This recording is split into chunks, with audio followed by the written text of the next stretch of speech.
Murder, She Wrote. Who is she? She wrote it. But who is she? Who is who? The she that wrote the murder. I don't know her. You know her? No, I don't. She wrote it. I don't know. Okay. It's a saying. What is that saying? Murder. It's not a I know, saying. it's a It was movie. a show. It's a show, a movie.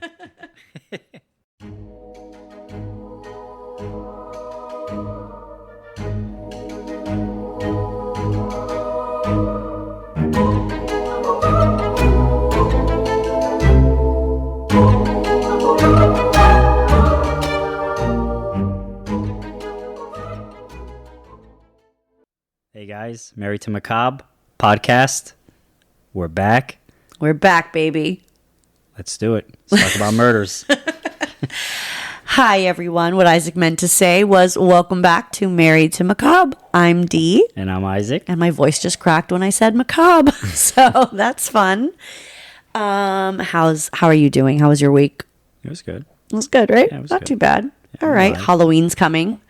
My favorite time of year. Spooky season. Spooky season is alive and well, my friends. And for us around here, spooky season lasts straight through Christmas, doesn't it? Jeez. Tell me about it. The best thing about Isaac is that he lets me do whatever I want. So As far as what? as far as decorating the house and which holidays to celebrate and how we celebrate.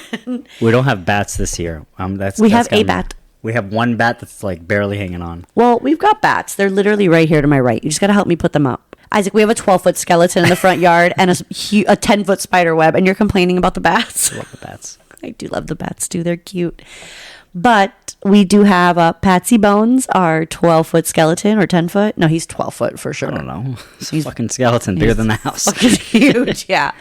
And we do keep him up through Christmas, where he puts the Christmas lights up on the house. So, yes, it's spooky season up until New Year's around these parts. But we're really excited about that.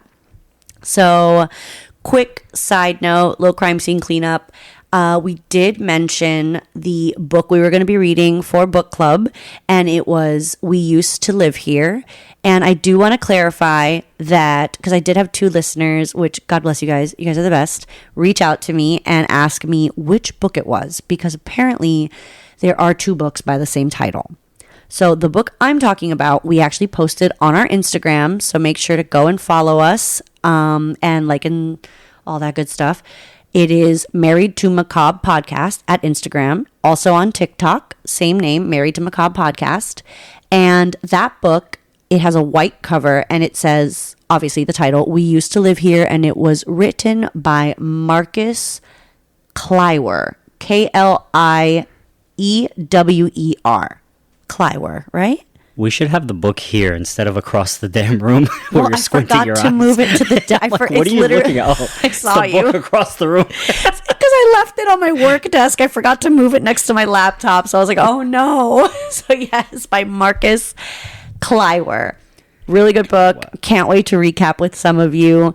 Thank you for all of you who have been listening and liking and rating. You really help us bring you more and more episodes. Other really exciting news. Isaac, where are we live now? The tube. We're on YouTube, baby. So make sure you like and subscribe our page. The plan is to put some bonus stuff up on there, cool videos, things like that. For now, our episodes are just available on there. But again, if you like and subscribe, it would really help us bring you some more episodes and keep bringing you all these cool stories that we love to discuss. That's amazing. Right. You delivered all that one sentence. I would have chopped it up. We were like, so we're on the tube, catch us there, but hold on, there's a book I want you to catch. And that, my dear love, is why you're the co-host. Thank God, the co-host, and not what I was 2 weeks ago. What were you 2 weeks ago? The co-host to the co-host. Oh yeah, when Amanda was here. We had our first attempt at a guest and it went so left. It was the best time ever, but it was literally just Isaac, myself, and one of our very good friends, Amanda. Say her name. Why not?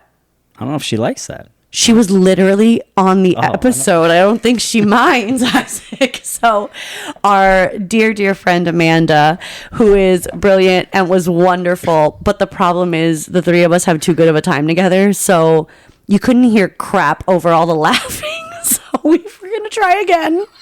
But so that's what poor Isaac means by being the co-host to the co-host. So that being said, we will let you know when we have our first guest and can get our shit together and not laugh the entire time. But until then, let's get to the murders. Let's do it. We're back at true crime, baby. Dun, dun, dun, dun. No? That's not. That wasn't a bad impression of our theme song, actually. It wasn't bad.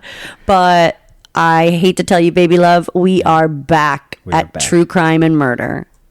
So today, we're going to be talking about the Tylenol murders of 1982 in Chicago, Illinois. The Tylenol murders. The Tylenol murders. Tylenol's a hot topic right now. Yeah, it is. It really is. Not about murders, no.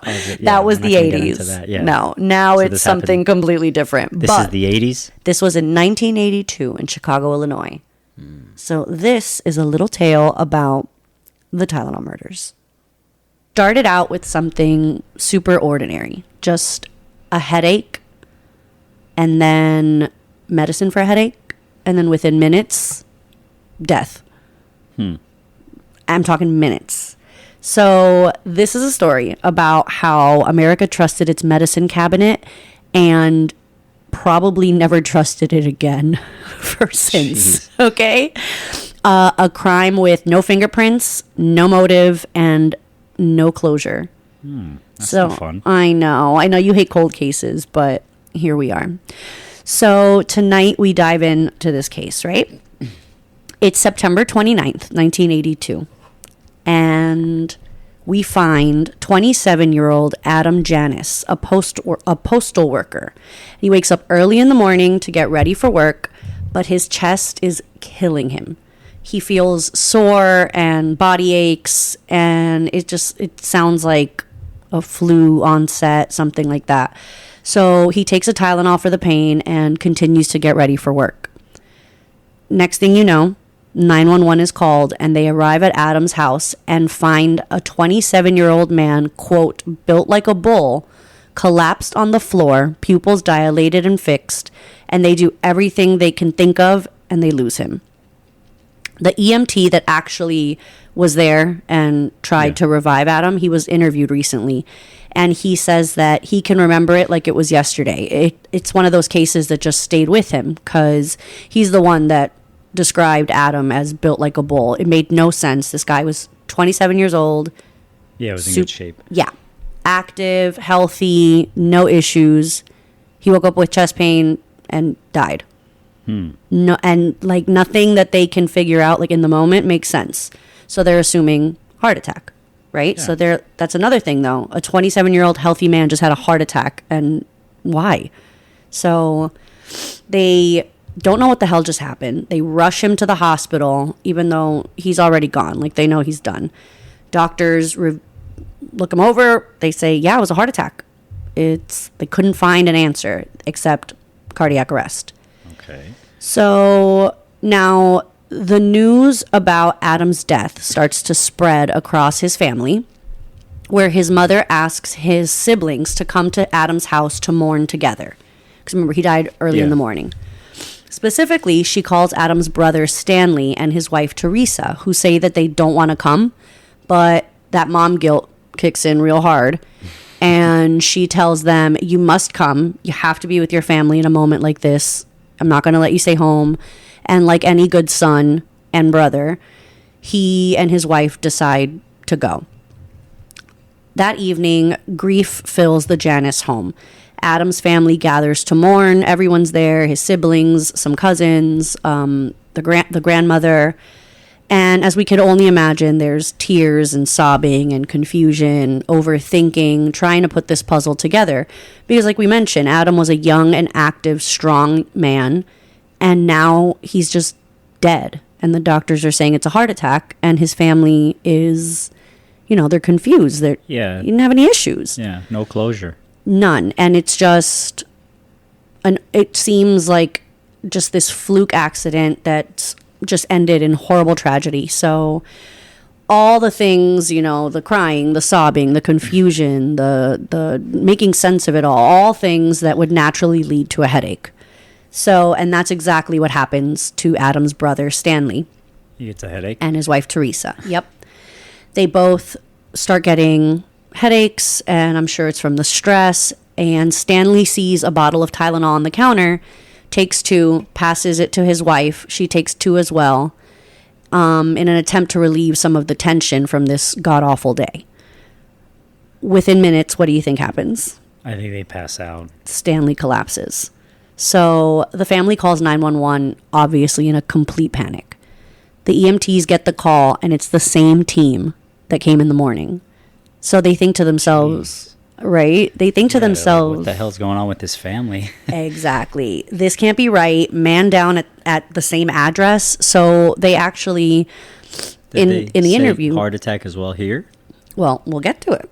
So they're thinking, they see the address, and they're like, this isn't right at all. This guy's dead. We were just there this morning. So they go, but honestly not sure of what's happening and hoping secretly that this is just 911's like mess up, and that they're going to show up and it's just going to be this crazy mistake and everything's fine. But sadly, they see Stanley, Adam's brother, on the floor, pupils dilated. Shit. Yeah. Pupils dilated and fixed, shallow, rapid breathing, and he's just laid out. The EMT states in a recent interview that, quote, "My partner is working on the man when a young woman comes and grabs onto my arm and she's screaming, 'Stanley, Stanley,' and then boom, collapses. So he goes down to the floor and rolls her over, and you guessed it, fixed pupils, rapid shallow breathing, and just catatonic. His partner looks at him and says, "It's happening again and we're going to lose them." So they waste no time and they rush to the hospital. Same doctors at the hospital. They're shocked and confused. When they get the details, they get right to work. But unfortunately, Stanley dies that day, and Teresa makes it 2 more days, but And dies. and dies in the hospital. And they can't figure out what's going on. These people's bodies are just shutting down. So 3 lives gone in one family in one day. Like, who's after this family, right? So for now, we move a couple of towns over to Arlington Heights. And it's a couple of hours later, but it's still September 29th. And it's actually a couple of hours after Adam's death. So it's the morning of September 29th, but we are in a different town. Still in Illinois, but just Arlington Heights, where we find 12-year-old Mary Kellerman. And she wakes up feeling a little sick before school. And her parents doing what most parents do, hand her some Tylenol, the most trusted pain reliever in America. In the 80s. in the 80s. And minutes later... Oh, no, I'm thinking aspirin. I'm sorry. No, it was the 80s. This is in the 80s. No, I thought aspirin was prominent in the 80s. Like, I thought everybody was taking aspirin for headaches. I mean, probably. I don't know why that's important. Yeah. So, minutes later, Mary's in the bathroom. Her parents are getting ready for work, and they hear everything in the bathroom fall. They run into the bathroom, and 12-year-old Mary Kellerman is on the floor. She collapsed. By the time she reaches the hospital, she's gone.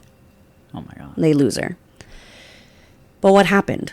She's 12 years old, again, completely healthy, other than a cold that gave her a headache in the morning. And who are her parents? What do we know about them? Like, what the hell is going on? So the EMTs couldn't save this little girl from what seems to be cold complications. Like, it doesn't make any sense. So something is definitely off. And that's when a pattern starts to emerge, right? By the next morning, hospitals across Chicago suburbs report this disturbing pattern that they've seen. In Lombard, Mary Rayner, a 27-year-old new mother, has postpartum pain and takes 2 Tylenols. Next thing you know, her daughter recounts that she was 8 years old at the time and remembers her mother saying that she felt dizzy and needed to rest for a little bit, and that's when she witnessed her mother collapse and start having convulsions. Jeez. I know, 8 years old, poor baby. That sucks. With foam coming out of her mouth. Like, Yeah, you trust this medicine. You take it every day, or at Well, least when you're sick. You At this trust it. point, nobody's linking it to the medicine. There's just these people coming into hospitals all around Illinois. Because remember, it's not even happening in the same town. It's happening in different towns around Illinois. So this brand new mother, by the way, mother of 4, 27 years old, and she just had her 4th baby. Crazy. And yeah, she's in pain because no shit. Yeah. Childbirth is difficult. So of course she's in pain. I've heard. Yeah. And she's got these convulsions, foam coming out of her mouth. She looks like she has rabies. Later that day, her father comes home from the hospital and tells her daughter, Jesus came down and he needed your mommy, so he took her home. Oh, no. Yeah, and that's what the daughter remembers. Meanwhile, in Winfield, 31-year-old Mary McFarland collapses at work after taking 2 Tylenol for pain. And in Chicago, flight attendant Paula Prince is found dead in her apartment. On her counter, Tylenol? you guessed it, a brand new bottle of Tylenol. Seal broken, 2 capsules missing. Yeah, at this point, there should be some link, right? They got to tell the EMT, hey, Well- the last thing they took was a Tylenol. Well, no one knows that, though. Like, all these people... And honestly, gotta if I ask. took 2 Advil and, God forbid, like, passed out 30 minutes later and the EMTs are here, would you be like, she took Advil? Well, knowing what I know now, yeah. You know? Well, now, that's the yes. first thing I'm going to tell them is you didn't take Tylenol? Tylenol wasn't in the... There's no Tylenol in that system. I don't take Tylenol. I take Advil. But... yeah, okay, I guess now you would. But, like, think about it. In the moment, the EMTs are trying to revive me, but you're not going to be like, wait, she did take Advil. Like, I don't think it's a normal... You're not thinking Tylenol's going to kill you, you know? You're thinking it's going to take away your headache. Not give you, like, the worst headache ever. So, in the meantime, the Janus family, the ones who lost the 3 members in 2 days to the same exact symptoms... They have a sister who is a nurse, and she is the secret hero of this story. She does the investigation. Pretty much. She asks the officers to take her to her brother's house, and she starts snooping around because she's a nurse. She's thinking, is it mold or something someone ate? Because remember, at this point, Yeah. she doesn't know that, The other- 4 other people Yeah, are dead? The other cases were coming up. Yeah, she doesn't know. Because remember, at this point, they're seeing a pattern, but it hasn't been Yeah. like solidified yet. So she snoops around. She's looking for mold spores. She goes to the fridge. She starts like looking around. Is there some spoiled food? Something that could have, like, who knows, right? Mm-hmm. And that is when she sees a relatively new looking bottle of Tylenol sitting by the sofa where Stanley was originally sitting. And just on a freaking whim, she takes the bottle and she pours them all out and counts them. And exactly 6 tablets are missing. So that's 3 people, 2 Right. pills each. So she's like, no, there's 3 adults dead. 1 dose is 2 capsules. She does some simple math and she immediately tells the police she thinks it's the pills. And thank God they take her seriously because we hear more often than not in these investigations that the cops are like, yeah, cool story. And then it turns out to be she's right. a nurse. So, She's a professional. yeah, but you know, she's also just a woman. Sorry. Sorry. So she immediately tells them this, right? And thank God they take her seriously. They immediately take the pills in for evidence to be tested. So they take them to the hospital. And while this is all happening, the doctor who is seeing a lot of this, but particularly the Janus family, because all 3 came to the same hospital, the toxicologist, he says that he recognizes a faint smell coming from the bodies. And he used to work, because remember, he's a toxicologist, so he's done a lot of work with intoxication testing. He's done a lot of work with poisonings. So he's starting to think, what if they were poisoned? Because what are the chances 3 people in the same family are dying? So he draws the blood. And like I said, he's got this like weird smell. And it smells like almonds. Almonds? Do you know what smells like almonds? You know this answer. I don't know what it smells like. I mean, I know almonds smell like almonds. Well, yes. Okay, so... No, I don't know what it smells like almonds. What is Okay. it? Is it alcohol? No. Is it cyanide? It is cyanide. Potassium Potassium cyanide. cyanide. So, fun fact, not everyone can smell cyanide. It's like what? Oh yeah, it's like a genetic disease, right? That you have. It's not a disease. It's like a genetic Probably a mutation is the word you're looking mutation. for. It's not any better, but at least it's not a disease. But yeah, from what I've read, not everyone can smell potassium cyanide, and it kind of smells like amaretto. You ever smell amaretto? of course. Yeah, I it's like love that. I know, me too. So, So you're telling me we have that genetic mutation? no, Oh. everyone can smell amaretto. But so he can identify this smell because, like I said, he's worked with poisons. So before the tests even come back, he's got his money on potassium cyanide. Toxicologist rushes to test the capsules and the blood, and what's the result? Positive. Each pill in the Yeah. jar, all of them, contained potassium cyanide, a deadly poison that kills humans within minutes by suffocating their cells from the inside out. So you actually need it's like freaking fentanyl. You need like the smallest amount to kill a full-grown man. Like the tiniest amount. How did that get on the Tylenol? Well, also notable, one capsule had enough cyanide to kill several grown adults. Just one capsule. So they took 2. And each person one took took 2. two. Yeah, because back then, these were the Tylenol. Remember that you could pull them apart? Oh yeah. And the medicine was like those little balls? right, yeah. So, yeah. So, wasn't exactly complicated to get Yeah, but some... these are okay. I was gonna say these are brand new bottles though. They came from the facility itself. Yep. So... So Well, I hit the mic. You wouldn't the know way- that because you refused to put on your headphones. little fun fact about our host here, D. She has that mutation. She could pick up cyanide by smelling almonds. What? You can't do that? Yes, I can smell it, but the way you just said it was the most odd thing I've Why? ever experienced. You just said she can pick up cyanide by smelling almonds. It's like you sound like Zachy trying to explain a fact he just learned. It's like, no, that's not exactly right, but I see where you were going. Almonds appear. No, I'm joking. Okay, start over. Yeah, I actually figured that out in college because I was doing criminology. I actually learned that because in one of my anatomy classes in college, the instructor, the professor, he had the little tabs that you lick and only certain people can taste them, and that's the shit with the people who can't taste stuff, or no, they can. The what? Cilantro. Oh, People Yeah. eat cilantro and it tastes like soap. yeah. So it's a genetic mutation as well. So that doesn't happen to everyone. So it was one of those things, and he also had the little things to test if you could smell And he tested it on you. almonds on all of us. On all of It you? was an anatomy class, so it's like a lab, Right. so it was a smaller class. But yeah, Okay. so yes, If anybody can relate, it's you. so I can smell cyanide. Not that I walk around being like, wait, let me check that for cyanide, but maybe I should. I was gonna because say, shit, maybe I should start One sniffing of the job things. requirements is, Maybe I should start does sniffing this smell stuff. like almonds to you? One capsule had enough cyanide in them to kill several grown men. So what's even crazier, because like you said, these must have come from the factory.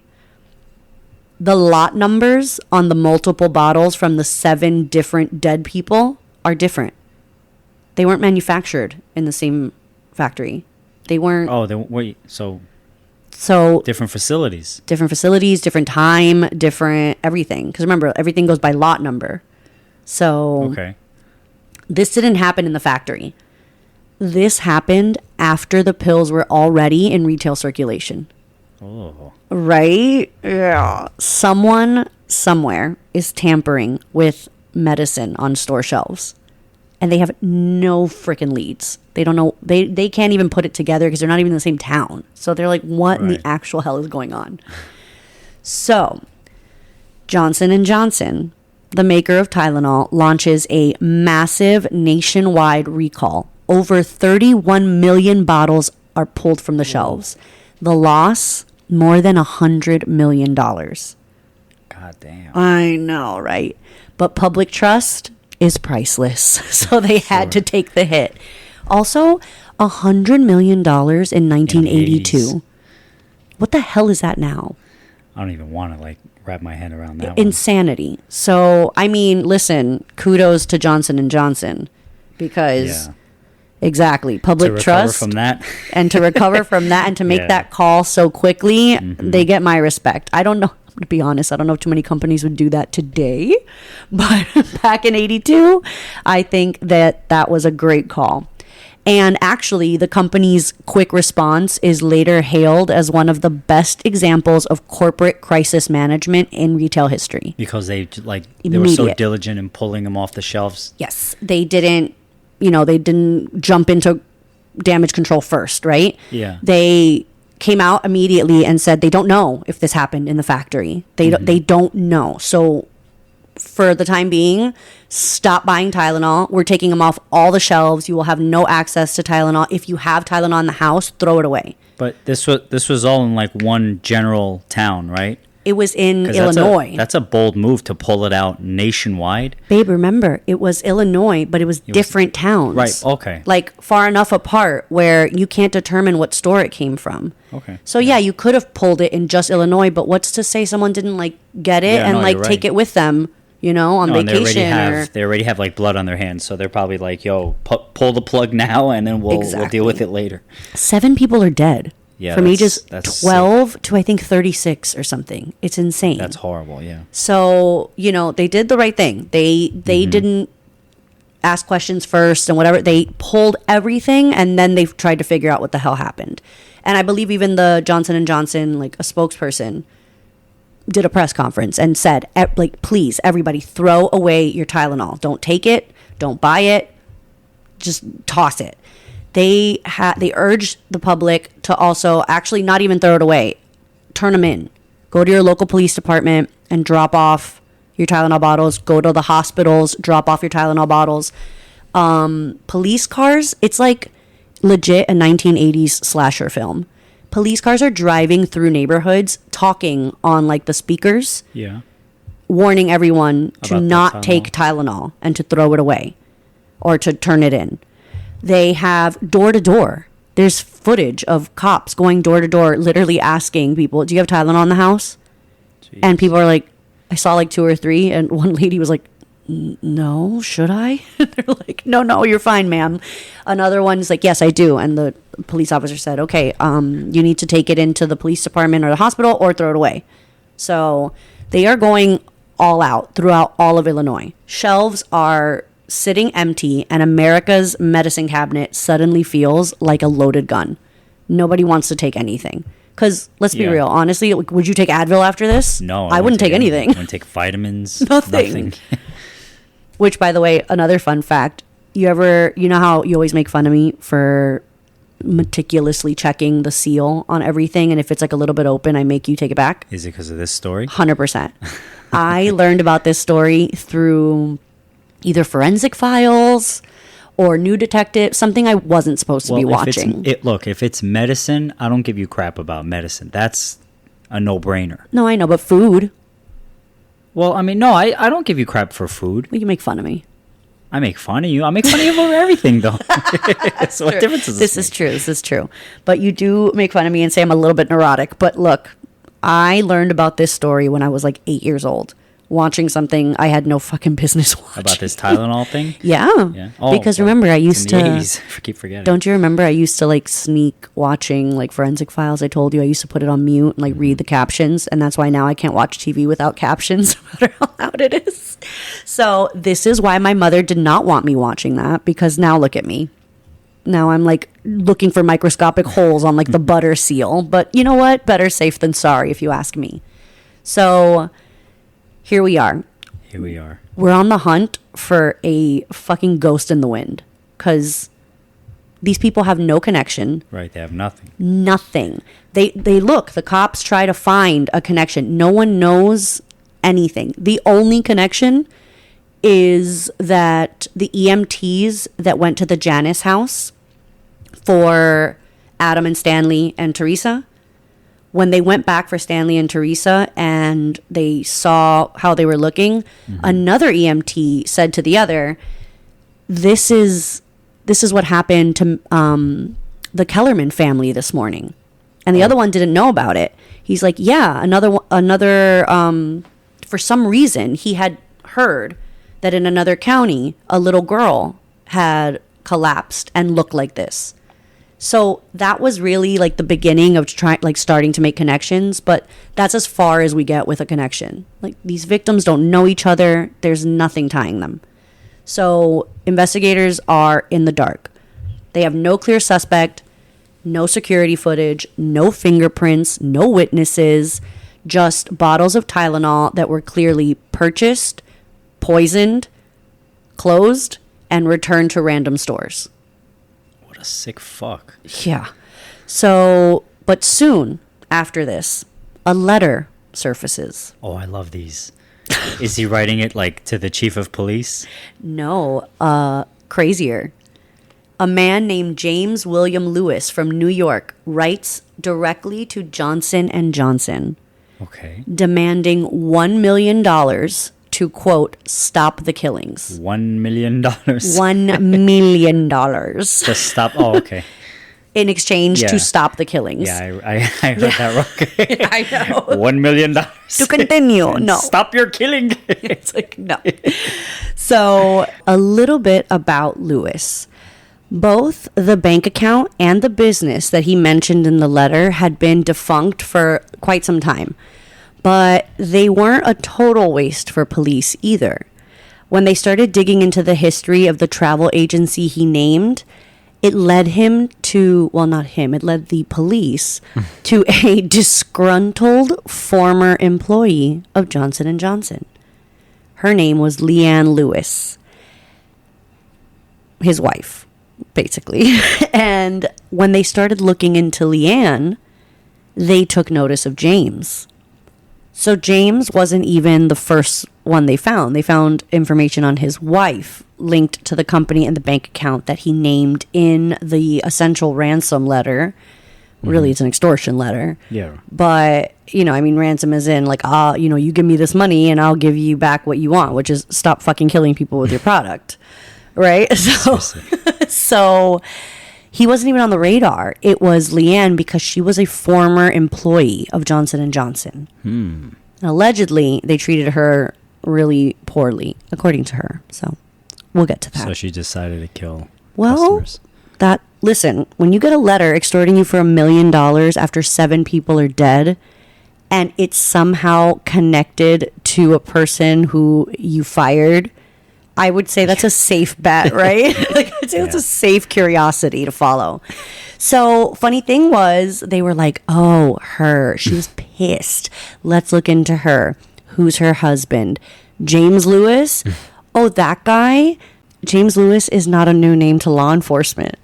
In December of 1982, Mr. Lewis was under indictment for 6 months in a Missouri land fraud case.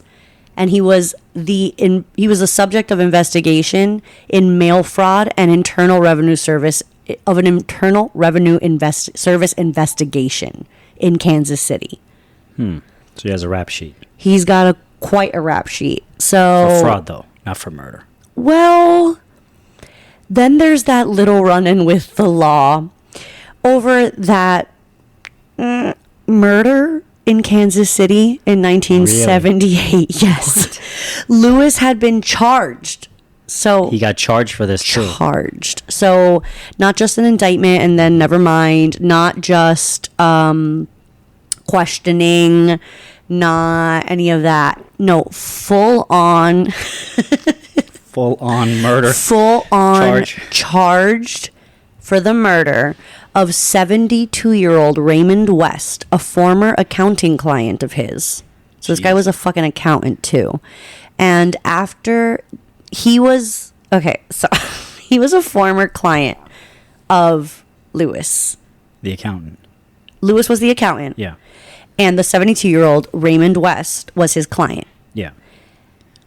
But in 1978, Raymond West's body was found hanging from a pulley in his attic, dismembered and decomposing. So whoever did that hung him from the frickin' ceiling of the attic. Oh my God. And cut off his limbs. Okay? And he wasn't found for a good amount of time because when they found him, he was decomposed and missing limbs. But he was charged, so he did jail time? No. Because, okay, so on the same day, Lewis attempted to pass off a forged check to get money out of Mr. West's account. The same day they found his body. Oh, sick fuck. Sick fuck, yeah. However, as you asked, so he did jail time, right? Mm-hmm. No. No? No. No? No. He got grounded? He, pretty much, he got a pow pow, as we say in my culture. Un pow pow. And Lewis actually managed to avoid trial for West's murder due to our favorite thing, a technicality. What would they find? He was not informed of his Miranda rights. You know what Miranda rights are? We all do. Do we? I don't know. But he wasn't informed, so that's why he got off? That's why it was a mistrial? Yes, if an officer, I don't know if this is good advice to be giving, but if an officer before interrogating you fails to give you your Miranda rights. So once you are detained, meaning you are under arrest, you're not going nowhere, all right? A moida. They got, well, for anything. Oh. For DUI, for anything. If a cop detains you, and a detainment is when you know that you cannot leave. Okay? So if a cop is asking you a question on a corner and you can walk away, you're not being detained. It's just, that's called a Terry frisk. It's a whole other thing, whatever. But it's not detainment. Now, if you're handcuffed and put in the back of a car and all that, That's attainment. the officer better be giving you Miranda rights. Because if they don't, long story short, anything you say after that can't be used. Anything they find after that can't be used. Sorry.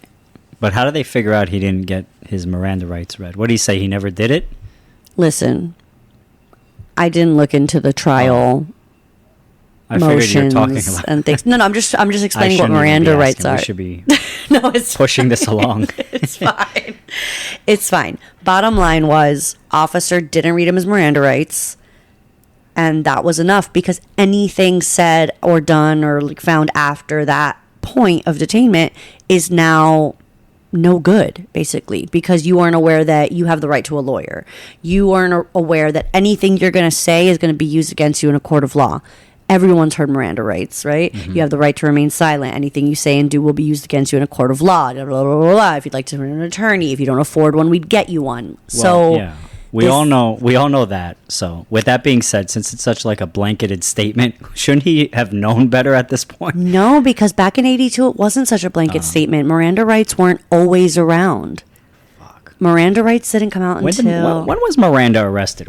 Let's look in Miranda. You know that's actually a case? I know it is. Oh, okay. I was like, that's where it comes from, right? The defendant's name was Miranda. Miranda rights were not determined until June of 1966. So that's when the U.S. Supreme Court, in the case of Miranda versus Arizona, determined the need for Miranda rights. So, like anything, you got to give it a couple years. And remember, there wasn't like cops back then. Like, I don't mean like actual cops. I mean like the show. Sure. We know Miranda rights because you love cops and Campus PD and all that. So you hear them all day. Wow, Campus PD. You haven't watched that in a while. Like 20 years, baby. Do you remember when we were dating and you used to watch it like all the time? I used to watch that. Yes. Ninja Warrior. Ninja Warrior. But yeah, so now we know about it. But back then in 82, unless you were getting arrested as like a fucking hobby, you didn't know that Miranda rights were existing or even like required. So they're definitely required. And because they, I guess, forgot, I don't know, he actually avoided a full trial and he got off. That sucks. It's insane. Yeah. So for that murder, Yeah. he was charged, but eventually let go because they had nothing on him because of the fucking Miranda rights. For the Tylenol murders, prosecutors had no way to prove that Lewis's involvement in the poisoning was direct. They had no physical evidence. They had evidence, obviously, of the letters being sent, but they had no evidence of him actually being involved in the actual poisonings. But he was convicted on the attempt of extortion due to the Johnson & Johnson letter, and Lewis was sentenced to 10 years in prison In prison for extortion. But ultimately, he ended up serving over 12 years. Yeah. And I don't know why. I could not find any reliable source, but I did find it continuously cited that he spent 12 years in prison, even though he was sentenced to 10.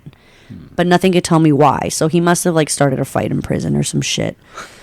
But he definitely didn't waste any time, because while he was in prison, he did offer information to officers and, you know, quote, insight on how anyone could have done this.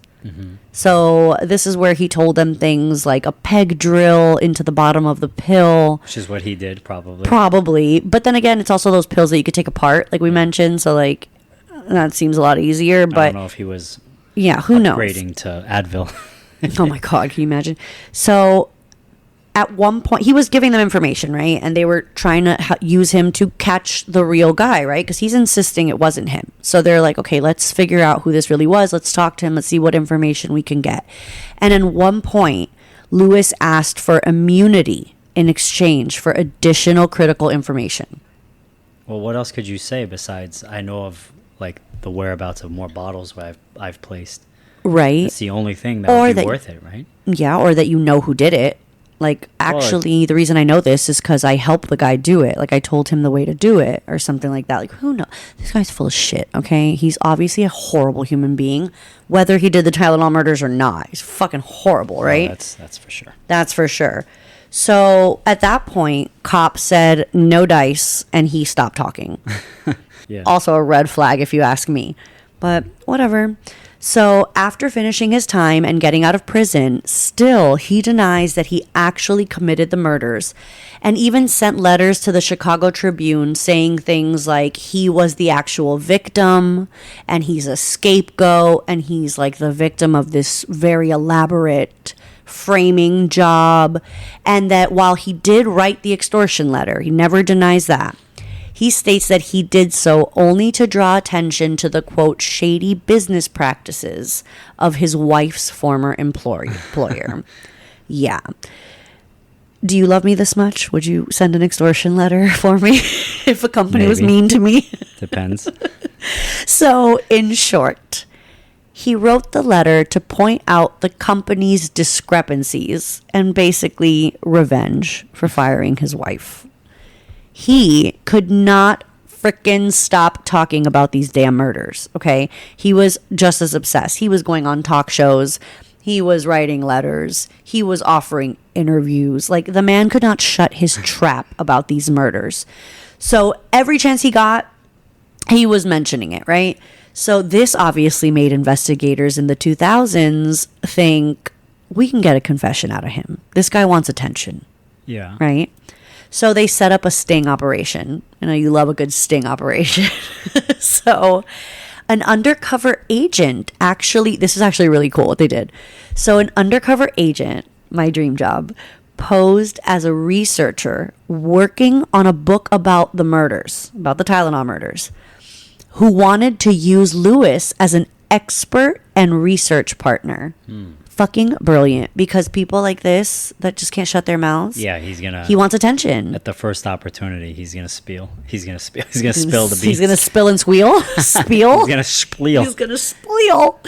So yeah, this guy's a fucking narcissist. You tell him, I want you to be an expert in my novel. You really think he's gonna be like, no, I couldn't. I don't know. Are you kidding? Guy jumped on it.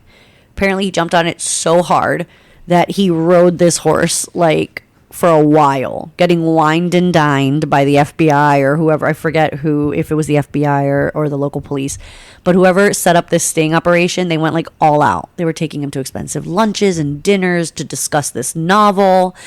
And the exchange was, you'll be the expert on my book about the Tylenol murders. And since I'm an experienced author, I will assist you in writing that novel you've been trying to write titled Poison, The Doctor's Dilemma.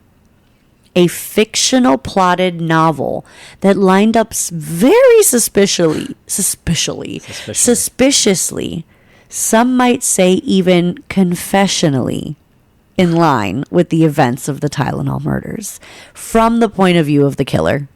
Jeez. So Lewis was trying to write a book. Such a trap. That sounded but Lewis was actively trying to write a novel, a fiction novel that sounded a whole lot like the point of view of the murderer in the Tylenol murders. Well, yeah.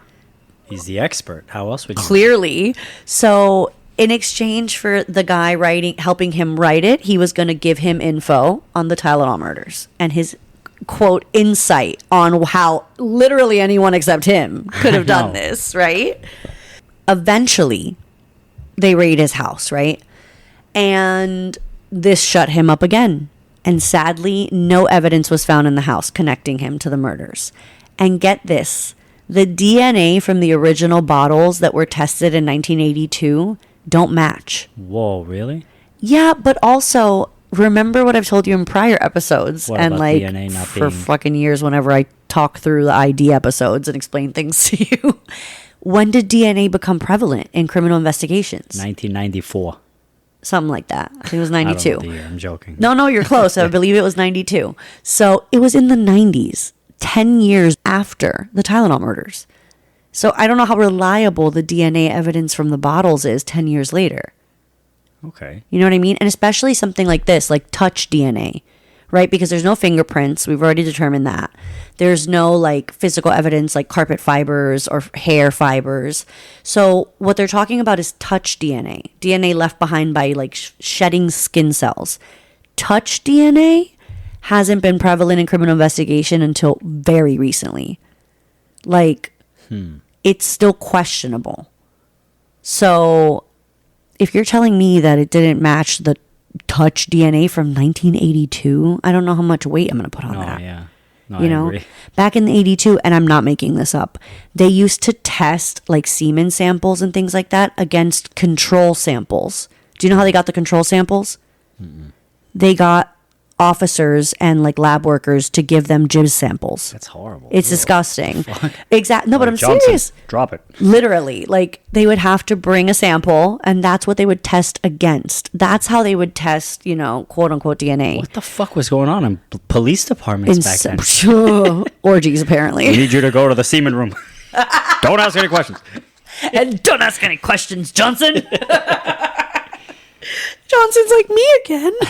So but no, I'm not even making that up. If you look back at it, it's not necessarily the DNA, but back then they used to type blood and not by O, A negative, all that. It used to be secretors and non-secretors. That was the only blood types. But it was enough of a separation to narrow the pool, right? But they would compare it against control samples. And how do you get control samples you can trust from the people who work for you? Yeah. But you're going to tell me there's no cross-contamination happening around there? Are you kidding me? Jeez, semen everywhere. Cut.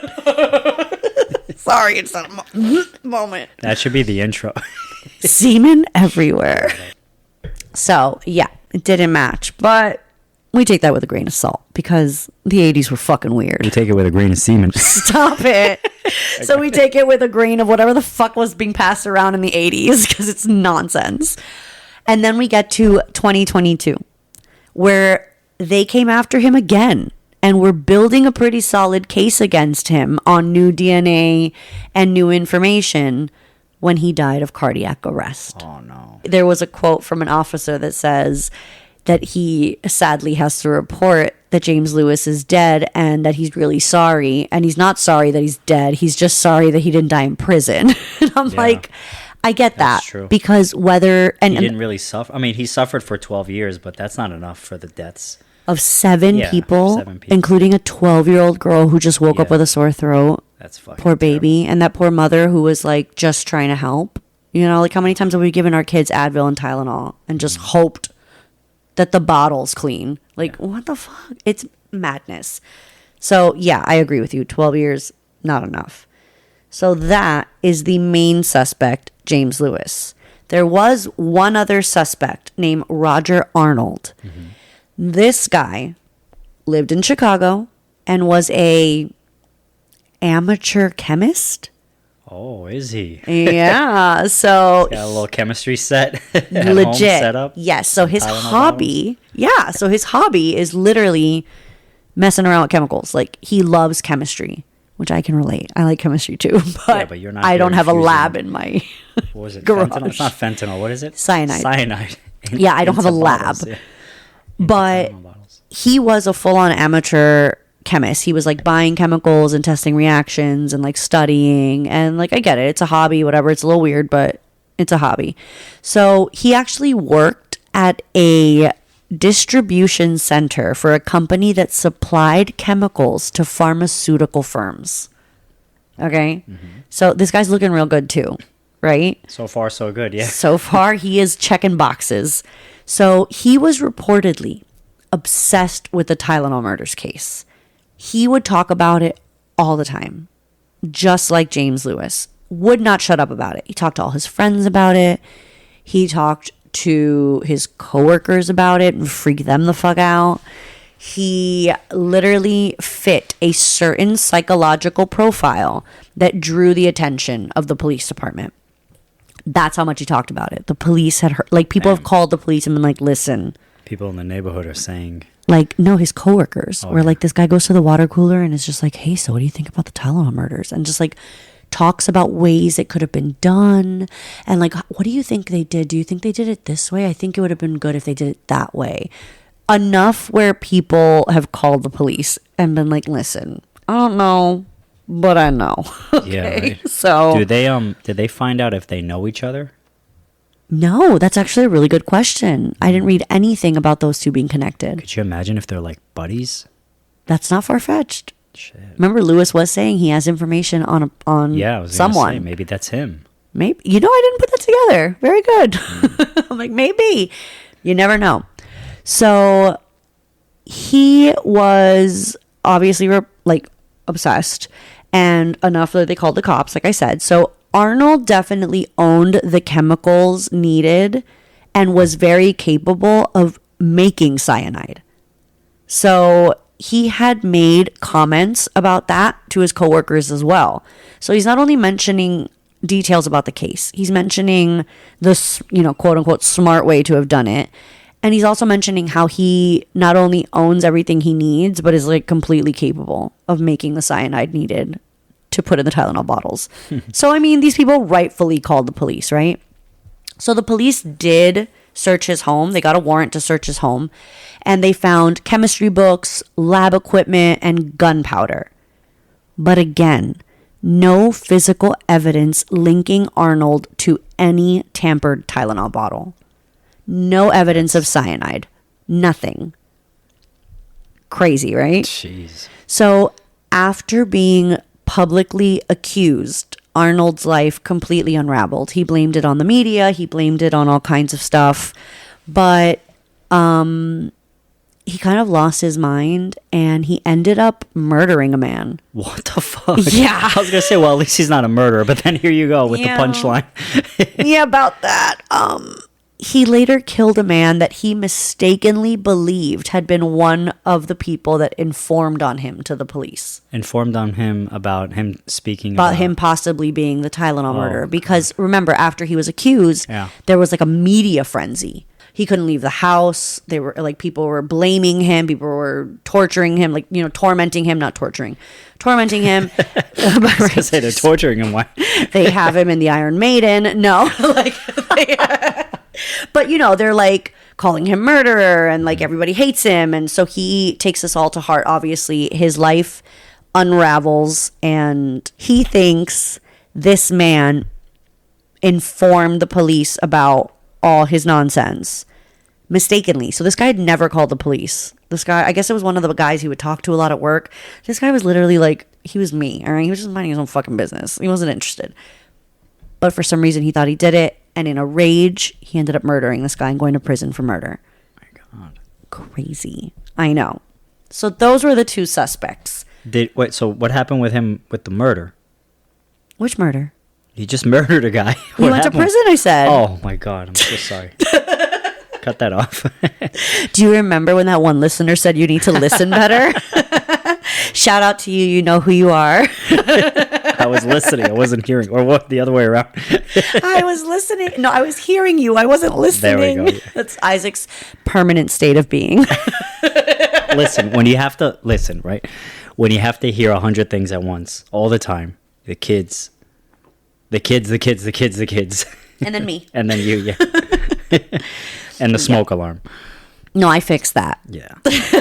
Don't worry. So, yeah, those were the two suspects. Jeez. Crazy, right? Yeah, that's insane. I mean, I think I know. I think we know who did it. I don't know now. Well, it's got to be those two. I'm pretty sure It's the first guy. Allegedly. It was the first guy. You gotta say allegedly. You gotta say Miranda. That's what you gotta say. And you gotta say the fucking allegedly. Miranda You rights. gotta say Miranda, and then you gotta say allegedly. You have to say allegedly? Yes, unless you want to get studioed. Oh, really? Yes. Oh, allegedly. But the Tylenol killer, never caught. No names, just a faceless specter haunting the aisles of every pharmacy. Because now everyone's fucking scared of Tylenol, right? It takes Johnson & Johnson years to recover from this, obviously. Yeah. And I would argue that it was never really the same for people who were around for that. I'm sure they're always a little hesitant to take Tylenol. I'm telling you, I'm hesitant to take Tylenol because I heard this story so young. Wait, this is he's still at large, like right now? Yes. They Are never you caught serious? him. That's horrible. It's fucking terrible. I didn't say it was good. I know, but yeah. So they just never caught the guy. They never caught him. They don't know who did it, why they did it, nothing. Oh shit, that sucks. That's not now. It really fucking sucks. No, it's horrible. It's horrible. So yeah. But from tragedy came some reform. Yeah, they sealed the pills. They Now have- nobody can open a fucking Tylenol bottle. No. Now if you're dying, you're gonna break some fingers. If you have a You're gonna migraine. break some skin on your fingers for sure. Exactly. So the Tylenol murders did lead to federal tampering laws as well. Because believe it or not, there was no federal law against tampering with Medicine. like over-the-counter medication. There were federal laws for pharmaceutical medicine, like things you need a prescription for. That's stupid. Why do you wait until somebody's dead? Well, isn't that usually the You know case? somebody can do something like this. But that's the thing, you don't. Like, you really think Well, how you long would did have it? just thought that? How Wait. long did it take him to like the car industry? You know people are getting into car accidents and flying through the windshields. How long did it take you to realize a seatbelt's going to solve this issue? Look it up. Day one. It I has don't to be think day so. one. I don't think so. Well, if you have like just a basic concept of how things work, you know that if this car were to stop all of a sudden, you're not going to just stay seated, right? Well, yeah, but I don't know. I'm not saying when was seatbelts invented. I'm just saying how long does it take you to invent a car to realize that the person in the car could fly out of it? Well, let's see. I looked it up. Did you? Seatbelts came out decades after the invention of the first practical automobile. These are the questions we should be asking these large conglomerates. Have you looked into safety features? I don't disagree. I don't disagree, but I hate to tell you that the first seatbelt was patented over 70 years after the first car. How many people do you think died in those 70 years? Yeah, I'm sure quite a lot. A lot. But my point is that when you invented the car, the seatbelt should have come with it. I'm just saying, 100%. you have a bottle of medicine that's accessible to the public. Seal it. Well, you would think so. You're in the 80s. There's no excuse. The 80s had the technology back then. The information, I mean. Yeah, but it's like, think about, You're I in- hate to use this example because you know how horrible I feel about this, but school shootings. Did it ever cross your mind? We were in school when Columbine happened, right? Mm-hmm. Before Columbine happened, did it ever cross your mind that some psycho was going to come into a school and do that? No. Exactly. Because it's so freaking evil and insane, and it's just, quote unquote, like so far-fetched, no one's going to do that. Who would go into a school and hurt children? And now look where we are. Right? Yeah. So a risk isn't a risk until it happens, right? It's like everyone's happy till they're not. It's like that saying. 100%. Yeah. It's not a risk until it's a risk because it became a risk. Somebody went fucking nuts. So it's sadly the best example for why humans act the way they do, right? When something is so evil and so far-fetched, because who the hell would do that? Maybe we don't think about it on purpose. You know, maybe we know it's a thing, but like, why are we going to overthink this? And like, no one could be that evil. And it's like, no, they can. It's horrible. So now, I don't want to say thanks to, but as a result of the Tylenol murders, there are federal tampering laws, safety seals required on all over-the-counter medication, and tamper-evident packaging has to be on everything from pills to some foods. Sure. Which is why I overly examine all the safety seals on my food. But still, that is all because of what happened in 1982. So it changed everything. It changed how we shop. It changed how we trust. Even how companies communicate in crisis, right? Because this is never... Until now, like, it hasn't really been like this huge thing where a company needs to recall all of their product because it's literally out there killing people and they don't know why. Because remember, they don't know if somebody at the factory did it, did something before they knew it was cyanide. Like, did they put too much of something in something? But for those 7 families, the safety reforms don't erase the horror that was 1982. 7 innocent lives were lost to a random act of evil that still defies any explanation. Some killers leave fingerprints, others just leave nothing. Fear and nothing else. Exactly. That's today's episode. Yeah, that was solid. There's actually even been copycat murders. Like this? Uh-huh.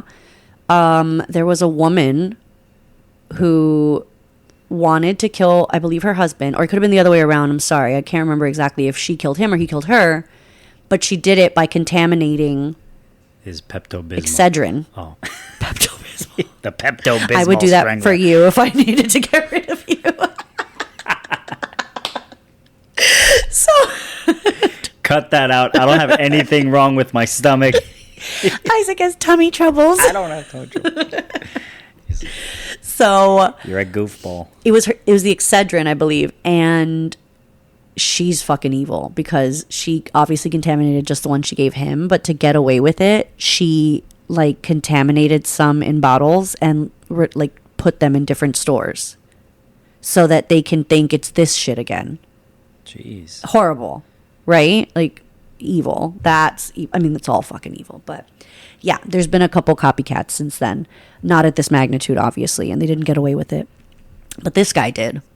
And that's horrible. Yeah, that is horrible. And I always wondered, why do they take out the pills that you remove? I always wondered, why did they do that? Why do they infuse them together? Well, now you know, because like you said, nobody looked at it and figured out, wow, that's really easy to take apart and put something that's not Tylenol inside of it until this happened. And then they're like, wow, this is actually a fucking horrible design. So they changed it. Now they do gel caps or the sealed time release ones.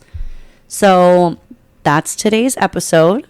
If you guys liked it, follow us, leave a review, and help us bring you more stories from all the dark corners of true crime and the macabre by recommending any cases you'd like to hear.